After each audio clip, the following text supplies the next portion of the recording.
Hi అండి. నా పేరు లక్ష్మి. మనం రోజు యూజ్ చేసే బియ్యంలో బాస్మతి బియ్యం వేసి బిర్యానీ ఎలా చేయాలో చూద్దాం.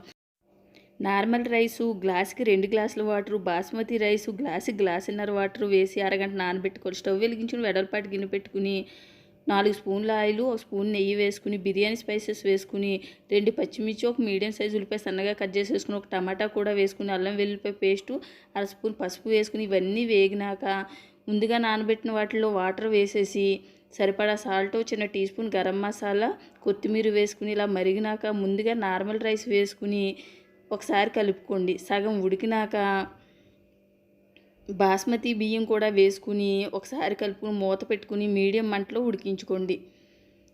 ఇలా కొద్దిగా వాటర్ ఉన్నప్పుడు ఒకసారి కలుపుకుని మూత పెట్టుకుని పూర్తిగా సిమ్లో 5 నిమిషాలు ఉంచితే బిర్యానీ రెడీ అవుతుంది. ఈ బిర్యానీ చేసిన రోజే రాగి సంగటి నాటుకోడి పులుసు చేశాను. ఛానల్ నేమ్ కింద ఇస్తాను, చెక్ చేయండి.